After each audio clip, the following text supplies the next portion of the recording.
Good afternoon, everyone. I'm very thankful that you all could join me once again.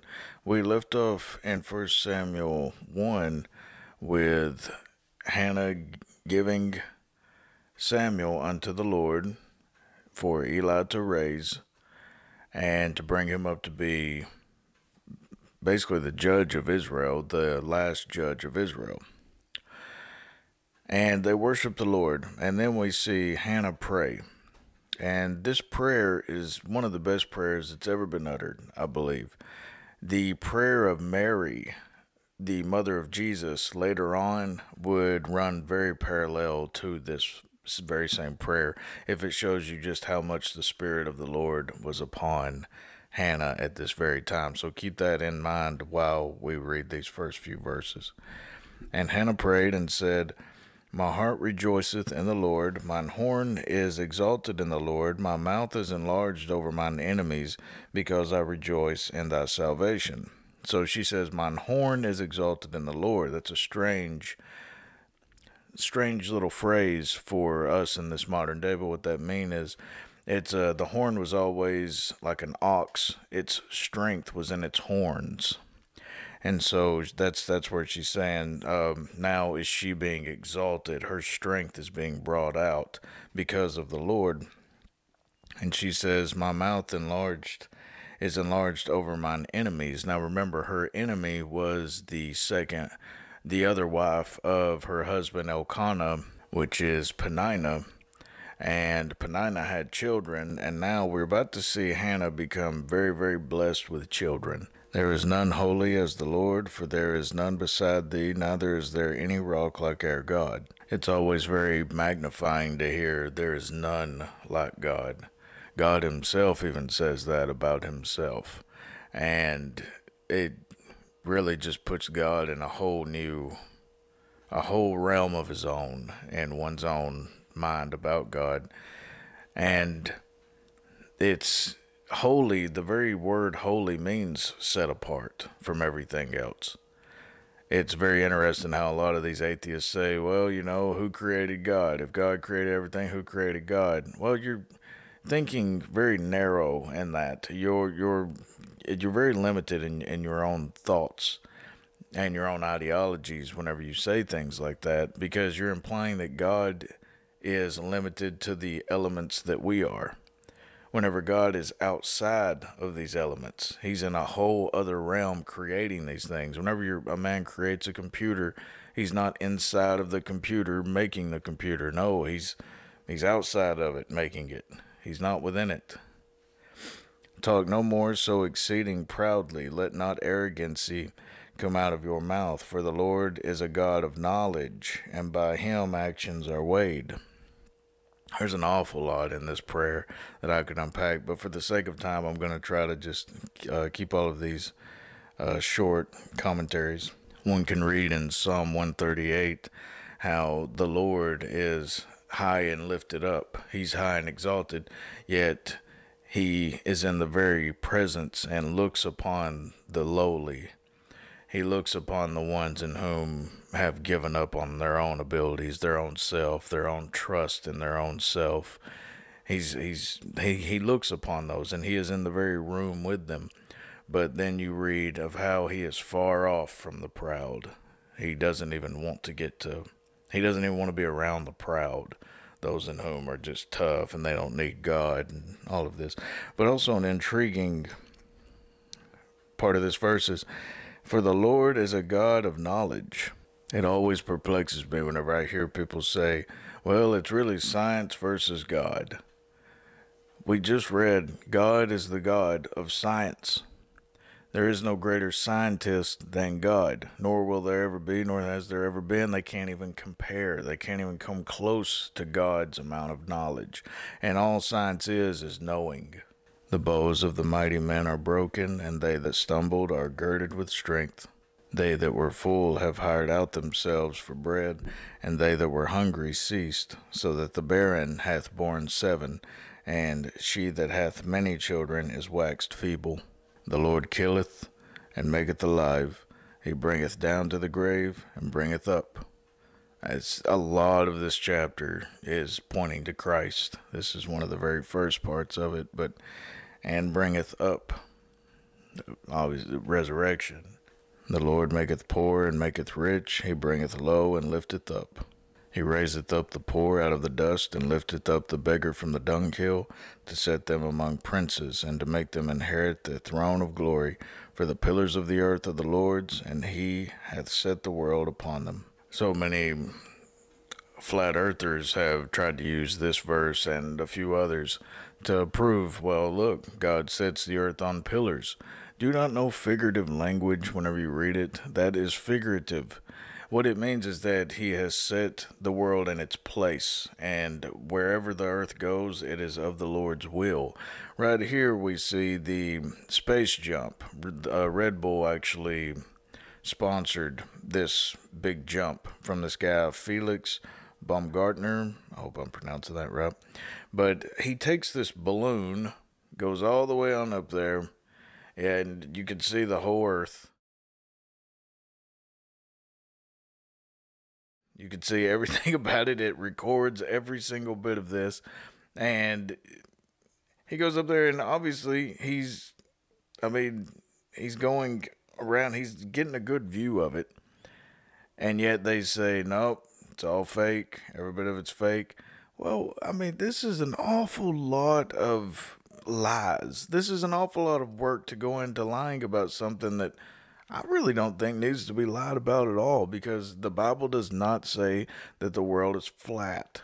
Matter of fact, in Isaiah it says, and he looked upon the circle of the earth, and its inhabitants were as grasshoppers before him. But even later on in this very chapter, we'll read about how God is saying to Eli, and I will cut off thine arm from thee. What he's meaning is he'll take away his strength. He'll take away his descendant's strength. And it has nothing to do with a literal cutting off of the arm. This is figurative language. The Bible does this constantly. The adversaries of the Lord shall be broken to pieces. Out of heaven shall he thunder upon them. The Lord shall judge the ends of the earth, and he shall give strength unto his king. Pay attention. And he will give strength unto his king, and exalt the horn of his anointed. Now, it's very strange that it actually mentions a king right here. Israel didn't have a king at this time, nor was there any indication that one was about to come up at all. So, of course, everyone agrees that this is pointing to the Messiah, because he even mentions in this very verse, what is mentioned in this very verse is, and he shall give strength unto his king, and exalt the horn of his anointed. And the anointed usually always is pointing to Christ in the Old Testament. Anointed is an English word that we use for Christ and the Messiah. The Hebrews would use Messiah, and the Greeks would use Christ, and we would use anointed. And Elkanah went to Ramah to his house, and the child did minister unto the Lord before Eli the priest. Now, what one must understand really quickly is how it says that Elkanah goes back to Ramah. Well, there are different places called Ramah in Israel, and right here is one unto which a lot of people say, no, this was definitely the one, because it's southwest of Shiloh, and it's located, though, in the land that was allocated to the tribe of Benjamin. And right here is Ramah, and right here is Shiloh that they're talking about. But that is not the Ramah that it's talking about. If you go back to the chapter that we previously studied, 1 Samuel 1, you'll see that they come from Ramathaim Zophim, which is also called Ramah, and to which is still in the land of Ephraim. Now the sons of Eli were sons of Belial. They knew not the Lord. It doesn't even call them corrupt. It says that they're literally pagan worshipers. These are Satan worshipers, and that's how evil that these men are. And I also think that has a lot to say about evil people. See, I believe that these boys, or these young men, whatever, they didn't respect anything about the priesthood. They were just trying to have fun and such. They probably didn't consider themselves pagan worshipers. They probably didn't consider themselves sons of Belial. And that's the way that a lot of the atheists and agnostics are. They don't consider themselves Satan worshipers. But they are. Jesus, whenever he's speaking to the members of the Sanhedrin, he says, your father is the devil, and of your father's works will ye do. And they said, we're children of God. You can't tell us any of that. And he says, no, you worship Satan and you are doing his work. I mean, so if you're not following God, you are automatically a Satan worshiper. You're automatically doing the works of the devil. You're automatically one of Satan's children. And the priest's custom with the people was that when any man offered sacrifice, the priest's servant came while the flesh was in seething with a flesh hook of 3 teeth in his hand. And he struck it into the pan or kettle or cauldron or pot. All that the flesh hook brought up, the priest took for himself. So they did in Shiloh unto all the Israelites that came thither. What this is saying is that they made this a custom. These boys were so evil that they made it a custom to, if people brought the sacrifice that they had for the Lord to be burned unto the Lord, they would already have it cut up into meat and everything. If they brought it, it didn't matter if it was in a pan, a kettle, a cauldron, or a pot, whatever it was. Then these 2 boys, the sons of Eli, they would take a big fork and they would stick it into whatever they were bringing it in, and whatever meat they brought up, they took. And that was an abomination, because they were taking, literally, they were taking food from off the Lord's plate. That would be no different than just taking food from the Lord in front of him right there. This was incredibly blasphemous, but they didn't stop there. They actually got far worse, because the sacrifice was to go to God first, and then the priest could partake, and then whoever brought the sacrifice, they were allowed to partake of a little bit of meat first. But these sons of Belial and sons of Eli, sons of Satan, really, they would take the meat first, the best parts, really, and they could either eat it or sell it. And most of the time they would sell it. So this was a very evil act. Also, before they burned the fat, the priest's servant came and said to the man that sacrificed, give flesh to roast for the priest. Now, this is before the man actually brought the sacrifice to be sacrificed to God. They would say, give flesh to the roast for the priest, for he will not have sodden flesh of thee, but raw. That way he could sell it or cook it however he wanted to. And also, before they burned the fat was considered the best part of the sacrifice unto God. And so they weren't even allowed to burn that first. And if any man said unto him, let them not fail to burn the fat presently, and then take as much as thy soul desireth, then he would answer him, nay, but thou shalt give it me now, and if not, I will take it by force. Okay? So the people, they would bring their sacrifice, want to sacrifice to the Lord, and they would say, look, let us burn the fat first, okay? Just let us burn the fat, and then you can have all the meat that you want. You can choose whatever that you want, but give the best portion to the Lord. And they would say, no, you're going to give us whatever we want, whenever we want. And if not, they took it by force. They literally would attack these people and take it by force. Very evil men. Wherefore the sin of the young men was very great before the Lord, for men abhorred the offering of the Lord. Men actually started not liking bringing their sacrifice. It doesn't say that they stopped bringing the sacrifice, but they literally dreaded it. And now this goes to a lot of these pastors and preachers on out here, and I have seen them have no fear of God. They eventually just turn into whatever I want to do, I'm going to do. I don't care. This is my church. I built it. And they have this kind of resentment towards God. And then it shows in how they lead the church. So the people of the church start to just leave. They start to dread coming to see this man. And they start to really not like the church. I've actually left churches myself because I would see that the pastor, only the pastor, would seemingly be going off the rails of his ministry, and it didn't seem right. But Samuel ministered before the Lord, being a child, girded with a linen ephod. Moreover, his mother made him a little coat, and brought it to him from year to year when she came up with her husband to offer the yearly sacrifice. See, so the Lord allowed her to keep coming and seeing him year after year. She still got to see her boy grow up and still got to talk to him, love on him, and brought him a present, And these little coats were very significant. Remember how Joseph was made a little coat like this, or a coat of many colors. It was a great gift. And my guess is more than likely she actually had to make it herself. And Eli blessed Elkanah and his wife and said, The Lord give thee seed of this woman for the loan which is lent to the Lord. And they went unto their own home. And the Lord visited Hannah so that she conceived and bare 3 sons and 2 daughters. And the child Samuel grew before the Lord.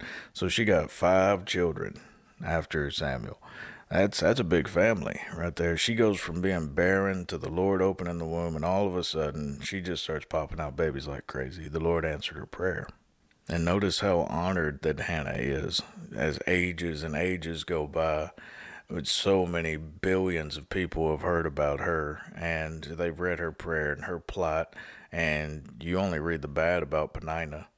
It goes to show how we think that these actions that we take are very insignificant, but they're really very, very tremendous. They have tremendous ripple effects, and Peninnah has went down in history as one of these really sour-looking women of all time. Now Eli was very old, and heard all that his sons did unto all Israel, and how they lay with the women that assembled at the door of the tabernacle of the congregation. So they went from making an abomination out of the sacrifices, his sons, to actually sleeping with the women in whom worked at the tabernacle itself. They actually started bringing them into sin. And this is usually the common trait with very evil people. They'll want you to join in with their evil, and they'll want to drag you down with them. This is much like Satan himself. And he said unto them, Why do ye such things? For I hear of your evil dealings by all this people. Nay, my sons, for it is no good report that I hear ye make the Lord's people to transgress. If one man sin against another, the judge shall judge him. But if a man sin against the Lord, who shall entreat for him? Notwithstanding, they hearkened not unto the voice of their father, because the Lord would slay them. You see, a lot of people would find offense with this one verse, because the Lord would slay them. The Lord himself would make certain that they died because they don't have repentant hearts. A lot of people would say, why don't God just cause them to repent? They didn't want to repent. There was nothing in these boys right here that wanted to do good whatsoever. They didn't want to please God. They had plenty of chances. I've heard it said before, well, why would God send someone to hell? Why wouldn't he give them a second chance? Don't you understand? So long as you're alive and breathing, you're given a chance. Every moment, you are given thousands and thousands and thousands of chances beyond all these. Every time that you go and you hear an altar call, that's one of the big chances right there. And you always pass that up, and you pass it up all the time. But no, you're just so selfish and want to look at your own self and not God's will, but you want to look at what you want to do. And see, the heart shows through questions like that. Why would God send someone? Why not give him a second chance? And the child Samuel grew on and was in favor both with the Lord and also with men. And there came a man of God unto Eli and said unto him, Thus saith the Lord, Did I plainly appear into the house of thy father when they were in Egypt in Pharaoh's house? We have no idea who this man was, but this man was honored in his actions. He's called a man of God, and his name isn't important because the Lord is sending him. Just as whenever we read of an angel showing up in the scripture, there's no need for a name of an angel. It's just, this is what God says, and this is God, his word to Eli. And did I choose him out of all the tribes of Israel to be my priest? He's talking about Aaron. And Eli is of the descent. He's one of the descendants of Aaron. To offer upon mine altar, to burn incense, to wear an ephod before me. And did I give unto the house of thy father all the offerings made by the fire of the children of Israel? Wherefore kick ye at my sacrifice and at mine offering, which I have commanded in my habitation, and honorest thy sons above me? to make yourselves fat with the chiefest of all the offerings of Israel, my people. I have seen this. Godly men have sons, and they, even though the sons grow up, it's still their responsibility. If the sons are within the pastoral role, it's still the father's a responsibility to look after and make sure that God's work is being done. Okay, because God is pretty much setting them as supervisors over their sons. And we're seeing how Eli is neglecting in this. All that Eli does is give them a good talking to. What he should have done is taken action. And that's a lot of the problem right here. And it's not as if Eli is a bad father. He's not. Because we see that he's raising up Samuel. And Samuel, he's turned out just fine. But somewhere along the lines, his sons just became completely corrupt. And Eli didn't take the proper measures in rebuking them. He should have done something. He should have really have chastised them, because he probably just let this linger and linger and linger over all the years and years. And well, certainly he did. And good talking to, really all that did is laid out right here in this verse, because God says, "And honorest thy sons above me," meaning you have placed your sons above me. Instead of pleasing God, he would rather please his sons and not angering them or making them angry or making them mad at him.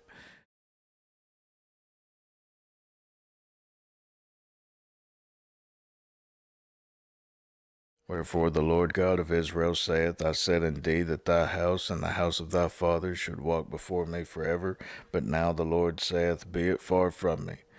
For them that honor me will I honor, and they that despise me shall be lightly esteemed.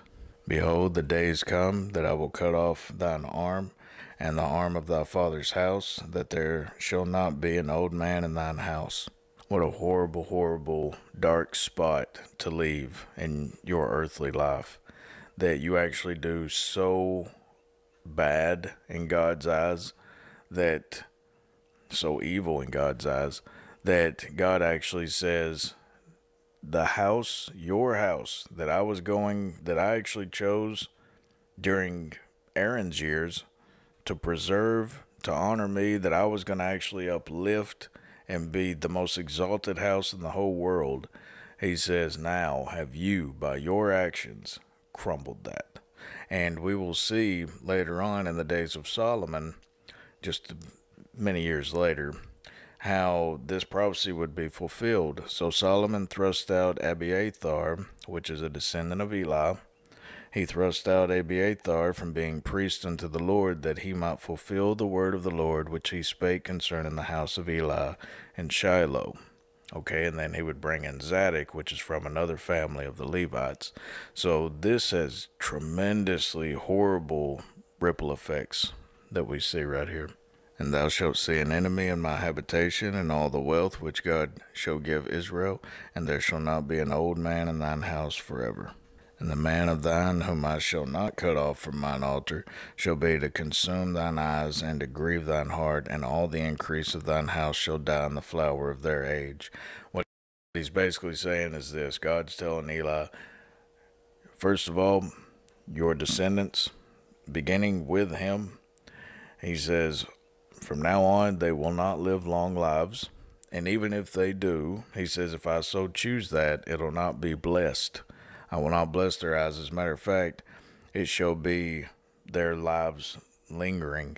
It shall be to consume thine eyes and to grieve thine heart. He says it will be a very sad end for them. Not good.